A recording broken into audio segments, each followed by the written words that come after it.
ನಿಮ್ಮ ಮುಂದೆ ಸತ್ಯನ ಹೇಳ್ತೀನಿ, ಹೇಳಿ. ಜುಲೈ 22ನೇ ತಾರೀಕು ಏನಾಯ್ತು ಅಂತ ಎಲ್ಲ ಒಂದು ವಿಷಯ ಹೇಳ್ತೀನಿ ಕೇಳಿ. ಖಂಡಿತ ಅದು ಒನ್ಸ್ SP ಕರೆದು ನೋಡಿ ಸರ್, ಇಷ್ಟೇ ವಿಷಯ. ನಾವೆಲ್ಲ ಕಲಾವಿದರು, ಕೆಲವೊಂದು ಆಗಬಾರ್ದು ಆಗಿದೆ. ಈಗ ಈ ಪ್ರೀತಿಯಿಂದ ಕರೆದಾಗ ಬಹಳ ಪ್ರೀತಿ, ರಾಕಿಯವರು ಪ್ರೀತಿಯಿಂದ ಕರೆದಿದ್ದಾರೆ, ಬಂದಿದ್ದೀವಿ. ಏನಕ್ಕೆ? ವಿಶ್ವಾಸಕ್ಕೆ ಬಂದಿರೋದು. ಸೊ ಹಂಗಿದ್ದಾಗ ಎಲ್ಲೋ ಒಂದು ಕಡೆ ಆಗಬಾರ್ದು ಒಂದಷ್ಟು ಘಟನೆ ನಡೆದಾಗ ತುಂಬ ಜನ ದೊಡ್ಡವರು ಸಹಿತ ಫೋನ್ ಮಾಡಿದ್ರು. ಯಾಕೆ ನಾನು 22, 24 ರಕ್ಷಕ್ಕೆ ಒಂದು ಮಾತು ಹೇಳಕ್ಕೆ ಇಷ್ಟಪಡ್ತೀನಿ. 22, 23, 24 ಯಾವ ವಿಷಯನೂ ಹೊರಗಡೆ ಬರ್ದಿದ್ದೆ ಬಹಳ ಪ್ಲಾನ್ ಆಗೇ ನಾನು ಹ್ಯಾಂಡಲ್ ಮಾಡಿದೆ. ಯಾಕೆಂದರೆ ನನ್ನ ಉದ್ದೇಶ ಯಾರಿಗೂ ತೊಂದರೆ ಮಾಡೋದಲ್ಲ. 25 ಏನಾಯಿತು ಅಂದರೆ ಜಗದೀಶ್ ಅವ್ರು ವಿಡಿಯೋ ಮಾಡಿ ಏನೋ ಹೇಳಿದ್ರು. ಸೊ ಹೇಳಿದಾಗ ಈ ಕ್ಲಾರಿಟಿ ಕೊಡೋದ್ರೆ ಕಷ್ಟ ಆಗುತ್ತೆ ಅಂತ ಹೇಳ್ಕೊಂಡು ನನಗೆ ಮಹೇಶ್ ಸಹಿತ ನನ್ನ ಸ್ನೇಹಿತರೆಲ್ಲ ಕೇಳ್ಕೊಂಡ್ರು. ಸರಿ ತಾಳಪ್ಪ ಮಾತಾಡ್ತೀನಿ ಅಂತ ಪುಣ್ಯಾತ್ಮನ್ಗೆ ಹೇಳಿದೆ. ನಾವು ಗುಟ್ಟಾಗೆ ಮುಗಿಸೋಣ ಅಂತ ಇದ್ವಿ ಸರ್. ಆ ಪುಣ್ಯಾತ್ಮ ತಗೊಂಡೋಗಿ ಲೈವ್ ಮಾಡಿಬಿಡ್ತು. ಆ ಅಪ್ಪನ ಬಾಯಿ ಮುಚ್ಚೋಕ್ಕಾಯ್ತದ ಈ ಪ್ರಪಂಚದಲ್ಲಿ? ನನ್ನ ಸ್ನೇಹಿತರೆ, ನಾನು ನೇರವಾಗಿ ಒಂದ್ಸಲ ಭೇಟಿ ಮಾಡಿಲ್ಲ ಜಗದೀಶ್ ಅವ್ರನ್ನ. ಆ ವ್ಯಕ್ತಿ ನನಗೆ ಗೊತ್ತಿಲ್ಲ. ಸೊ ಮಾಡಿದಾಗ ನಾನು ನಿಲ್ಲಿಸ್ತಾ ಇದ್ರೆ ಇನ್ನಷ್ಟು CM ಆಸ್ಕಿಂಗ್, CM ಉತ್ತರ ಕೊಡಿ, ಹೋಮ್ ಮಿನಿಸ್ಟರ್ ಉತ್ತರ ಕೊಡಿ ಅಂತ ಹಿಡ್ಕೊತಾರೆ. ಅದಾಗದು ಬೇಡ ಅಂತ ನಾನು ಮಾತಾಡಿ ಸಮಾಧಾನ ಮಾಡಿಟ್ಟೆ. ಅದನ್ನು ಅವ್ರು ರೆಕಾರ್ಡ್ ಮಾಡಿ ಹಾಕಿದ್ರು. ಆ ಪ್ರೋಗ್ರಾಮ್ಗೆ ಹೋದಾಗ ಆಗಿದ್ದು ನಿಜ. ಅದೇನಾಗುತ್ತೆ ಎಲ್ಲ ಕ್ಲಿಯರ್ ಆಗುತ್ತೆ. ಆ್ಯಂಡ್ ಇನ್ನೊಂದೇನು ಅಂದರೆ, ಇವತ್ತು ರಾಜ್ಯ ಸರ್ಕಾರದ ಅತಿ ದೊಡ್ಡ ಹುದ್ದೆಲಿದ್ದವ್ರು ಕೂಡ ಇಂಥ ಗುಂಡಾಗಿರಿ ನಡಿಬಾರ್ದು ಅಂತ ಈಗ 15 ನಿಮಿಷದಿಂದ ಫೋನ್ ಮಾಡಿ ಕೂಡ ಹೇಳಿದ್ರು. ಎಲ್ಲ ಆಗಿದೆ. ಆ್ಯಂಡ್ ಇನ್ನೊಂದೇನು ಅಂದರೆ, ಒಂದು ಮಾತು ನಾನು ರಕ್ಷಕ್ಕೆ ಈ ಮೂಲಕ ನಾನು ಕೇಳ್ಕೊಳ್ಳೋದೇನು ಅಂತ ಹೇಳಿದ್ರೆ, ಏನೇ ಆಗಿದ್ರು ಅಲ್ಲಿ ಪ್ರೋಗ್ರಾಮಲ್ಲಿ ರಕ್ಷಕ್ಕಿದ್ದಾಗ ಒಂದು ಮಾತು ಹೇಳ್ಬೋದಾಗಿತ್ತು ಅಂತ ನನ್ನ ತಲೆಯಲ್ಲಿ ಕಾಡಿತ್ತು. ನಾವು ಕ್ಲಿಯರ್ ಮಾಡ್ಕೊಳ್ತೀವಿ. ಈಗ ಏನು ಸಮಸ್ಯೆ ಏನಾಗಿಲ್ಲ. ಯಾವತ್ತಿಗೂ ರಕ್ಷಕ್ ನನ್ನ ಅತ್ಯಂತ ಆಪ್ತ ಸ್ನೇಹಿತ, ತಮ್ಮನೇ. ಬಟ್ ಒಂದು ನನಗೆ ಅದೊಂದು ನೋವಿತ್ತು, ಅಲ್ಲಿ ಜೊತೆಲಿ ಇದ್ದಾಗ ಒಂದು ಮಾತು ಹೇಳ್ಬೋದಾಗಿತ್ತ ಅನ್ನೋದೊಂದು ನನ್ನ ತಲೆಯಲ್ಲಿ ಕಾಡಿದ್ದು ನಿಜ. ಆ ಕಾರಣಕ್ಕೆ ಏನೋ ಒಂದು ಕಡೆ ಏನಾಗುತ್ತೆ, ಯಾರು ಮಾಡಲ್ವಲ್ಲ, ಜೊತೆಲಿ ಸ್ನೇಹಿತ ಮಾಡಲ್ವಲ್ಲ, ನೆಕ್ಸ್ಟ್ ಯಾವ್ದಾರು ರಕ್ಷಕ್ಕೆ ಯಾವ್ದಾರು ಇವೆಂಟ್ ಕರೆದ್ರೆ ಹೆಂಗೆ ಅನ್ನೋದು ಮನ್ಸಿಗೆ ಬಂತು. ಅದು ಬಿಟ್ಟರೆ ವೈಯಕ್ತಿಕ ದ್ವೇಷ ಇಲ್ಲ. ನಾವು ಸಾಲ್ವ್ ಮಾಡ್ಕೋಬೇಕು ಅಂದಾಗ ನಾವು ಆಮೇಲೆ ಇನ್ನೊಂದು ಹೆಂಗೆ ಗೊತ್ತಾ, ಹಾಗೆ ಮನುಷ್ಯ ಏಡ್ಸಿದ್ರೆ 13 ವರ್ಷ ಬದುಕ್ಬೋದು, ಈಗ ಇದ್ರೆ 5 ನಿಮಿಷ ಬದುಕೋಕ್ಕಾಗಲ್ಲ.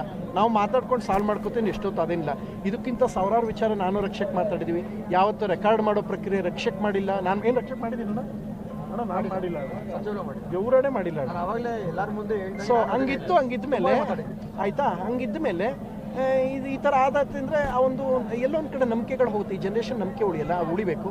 ಆ್ಯಂಡ್ ಅದಕ್ಕಿಂತ ಹೆಚ್ಚಾಗಿ ಕ್ಲಿಯರ್ ಮಾಡ್ಕೊಳ್ಳೋಂಥದ್ದಿರುತ್ತೆ. ಬಟ್ ಒಂದು ಮಾತು ನಾನು ಹೇಳ್ತೀನಿ, ನಾನು ಒಂದೇ ಮಾತು ಹೇಳೋದು.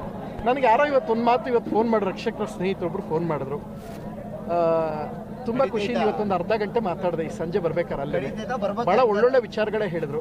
ಹಿಂಗಿದ್ದಾಗ ರಕ್ಷಕ್ ಸಿನಿಮಾ ಮಾಡಲಿ, ಹಿಂಗಿದ್ದಾಗ ಇಂಥ ವಿಚಾರಗಳು ನಾನು ಕಾಣಿಸ್ಕೋಬಾರ್ದು ಅಂತ ಇಷ್ಟಪಡ್ತೀನಿ. ಯಾಕೆಂದರೆ ಒಂದು ಮಾತು ಹೇಳ್ತೀನಿ, ಒಂದು ಸಿನಿಮಾ ಮಾಡೋದಲ್ಲ ಸರ್, ತಲುಪಿಸೋದು ಮುಖ್ಯ. ನಾನು 3-4 ಸಿನಿಮಾ ಮಾಡಿ ರಿಲೀಸ್ ಮಾಡಿರೋದ್ರಿಂದ ನನಗೆ ಅದನ್ನೆಲ್ಲ ಸೇಲ್ ಮಾಡೋದ್ರಿಂದ ನನಗೆ ಕಷ್ಟ ಸುಖಗಳು ಗೊತ್ತಿದೆ. ರಕ್ಷಕ್ ಇದು ಹೊಸದಾಗಿರೋದ್ರಿಂದ ಸಿನಿಮಾದ ಒಂದು ರಾಜಕೀಯ ರಿಯಲ್ ರಾಜಕೀಯಕ್ಕಿಂತ ದೊಡ್ಡದಾಗಿರುತ್ತೆ. ಅದು ರಕ್ಷಕ್ ಅರ್ಥ ಮಾಡ್ಕೋತಾರೆ ಅಂತ ನಾನು ಭಾವಿಸ್ತೀನಿ. ಆಗಿರೋದನ್ನ ನಾವು ಮಾತಾಡ್ಕೊಂಡು ಕ್ಲಿಯರ್ ಮಾಡ್ಕೊಳ್ತೀವಿ. ಬಟ್ ನಾನು ರಕ್ಷಕ್ಕಿಂತ ಬೆಳಗ್ಗೆ ಏನು ಆನ್ಸರ್ ಎಕ್ಸ್ಪೆಕ್ಟ್ ಮಾಡಿದೆ ಅದು ಹೇಳ್ತೀನಿ. ಇದು ನನ್ನ ತಲೆಯಲ್ಲಿ ಕಾಡ್ತಾ ಇರೋದು.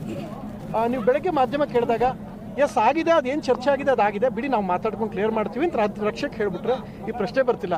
ಕರ್ಪೂರ ಹಚ್ತೀನಿ ಅಂತೆಲ್ಲ ಅಂದಾಗ, ಅಣ್ಣ ಕರ್ಪೂರ ಅಲ್ಲಸೋದಲ್ಲ, ಬೇಕಾದ್ರೆ ನಾಲ್ಗೆ ಮೇಲೆ ಇಟ್ಬಿಡ್ನ ಕಣ ನಾನು ಹೇಳಿದೆ. ಯಾಕೆಂದರೆ ನನಗೆ ಅದು ಬಂದಾಗ ಇಟ್ಸ್ ಎ ಡೈರೆಕ್ಟ್ ಹಿಟ್. ಅದು I don't want to take that.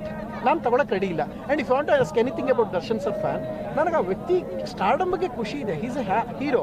But ಏನಾಗುತ್ತೆ, ಎಲ್ಲೋ ಒಂದು ಕಡೆ ಕೂತ್ಕೊಂಡಾಗ ಅವ್ರ ಹೆಸರಿಗೆ ಮಸಿ ಬೆಳೆಯೋ ಪ್ರಯತ್ನ ಆಗ್ತಿದೆ. ಇವತ್ತು ಯಾರು ಗೊತ್ತಾ, ಈಗ 15 ನಿಮಿಷದಿಂದ ಬರೋದು ರಾಜ್ಯ ಸರ್ಕಾರದ ಅತಿ ದೊಡ್ಡ ಹುದ್ದೆಲಿದ್ದವ್ರು ಫೋನ್ ಮಾಡಿ, ಪ್ರಥಮ್ ಎಂಟರ್ಟೈನ್ ಮಾಡಬೇಡಿ, ಸೀರಿಯಸ್ಲಿ ಇಮಿಡಿಯೇಟ್ ಒಬ್ಬ SP ಆ್ಯಕ್ಷನ್ ತೊಗೊಂಡು ಫರ್ದರ್ ಏನು ಬೇಕು ಮಾಡಿಟ್ಟಿದ್ದಾರೆ. ಐ ರೆಸ್ಪೆಕ್ಟ್ IPS ಆಫೀಸರ್ ಒಬ್ಬ ಬಾಬಾ ಸರ್.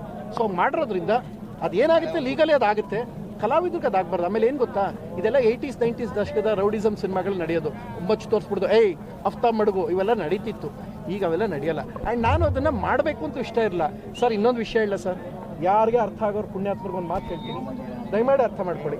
22 ಆದಾಗ ನಾನು 23, 24 ಅಷ್ಟು SP ಸಹಿತ ಅದೆಲ್ಲ ಮೆಸೇಜ್ ಮಾಡಿದಾಗ ನಾನು ಅದೇ ದಿನ ಕಂಪ್ಲೇಂಟ್ ಕೊಟ್ಟರೆ ವಿಷಯ ಬೇರೆ ರೂಪ ತಗೋತೈತೆ ಸರ್. ಬೇರೆಯವ್ರಿಗೆಲ್ಲ ಸಮಸ್ಯೆ ಆಗ್ತಿತ್ತು. ನನ್ನೆಲ್ಲ ದೊಡ್ಡತನ ಇರೋದಕ್ಕೆ ನಾನು ಯಾವುದೂ ಹೋಗಿಲ್ಲ ಸರ್. ತಪ್ಪು ಮಾಡಿದವ್ರಿಗೆ ಆಗುತ್ತೆ. ಬಟ್ ಒಂದೇನು ಅಂದರೆ, ನಾನು ರಕ್ಷಕ್ಕಿಂದ ಏನು ಎಕ್ಸ್ಪೆಕ್ಟ್ ಮಾಡಿದೆ ಅಂತ ಅದನ್ನು ಹೇಳ್ತೀನಿ ಪ್ರಾಮಾಣಿಕವಾಗಿ. ಅಲ್ಲಿದ್ದಾಗ ಅಟ್ಲೀಸ್ಟ್ ನಡೆದಿದ್ದು ರಕ್ಷಕ್ ನೋಡಿದಾಗ ಅಟ್ಲೀಸ್ಟ್ ಒಂದು ಮಾತು ಹೇಳಿದರೆ, ಇಲ್ಲ ನಾವು ಮಾತಾಡ್ಕೊಂಡು ಸಾಲ್ವ್ ಮಾಡ್ಕೊತೀವಿ ಬಿಡಿ ಅಂತ ಹೇಳಿದ್ರೆ ನಾನು ಮಾತಾಡ್ತಾ ಇರಲ್ಲ. ಇಲ್ಲ ಅಲ್ಲೇನೂ ಆಗಿಲ್ಲ ಅದು ಅಥವಾ ಆಮೇಲೆ ಕರ್ಪೂರ ಹಸ್ತಿ ನೀವೆಲ್ಲ ಬಂದಾಗ ಏನಾಗುತ್ತೆ ಅಂದರೆ, ನಾನು ಹೇಳ್ತಿದ್ರೆ ಸುಳ್ಳು ಅಂತ ಆಗುತ್ತೆ. ನಾನು ಯಾಕೆ ಸುಳ್ಳು ಹೇಳಿ? Why should I? ಆ್ಯಂಡ್ ಯಾಕೆ ಬೇಕು ನನಗೆ ಅದು? ಇಂಥ ಹಂತಗಳೆಲ್ಲ ದಾಟಿ ಬೆಳೆದಿರ್ತೀವಿ ಸರ್. ಒಂದು ಸಿನಿಮಾ ಪ್ರೊಡಕ್ಷನ್ ಅಂದರೆ 200 ಕುಟುಂಬ ಊಟ ಮಾಡುತ್ತೆ ಸರ್. ನೀವೊಂದು ಸಂಸ್ಥೆ ನಿಮ್ದು ಹೇಗೆ ಮಾಡ್ತಿರೋ, ನೀವು ಹೆಂಗೆ ಸಂಸ್ಥೆ ಕಟ್ಟಿದ್ರೆ 200 ಕುಟುಂಬ. ನನಗೆ ಪ್ರಥಮ್ ಏನು ಮಾಡಿದ್ಯಾ ಅಂತ ಹೇಳಿದ್ರೆ ಕೆಲವು ಹೆಮ್ಮೆಗಳು ಅನುಭವಿಸೋಕೆ ನಂತರ ಬಹಳಷ್ಟಿದೆ ಸರ್. ಹೀಗಿದ್ದಾಗ ಬಿಡೋಣ, ಆಯಿತು ಹೊಡಿಬೇಡ ಅಣ್ಣ, ಹೊಡಿಬೇಡ ಕಣಣ್ಣ, ಏನು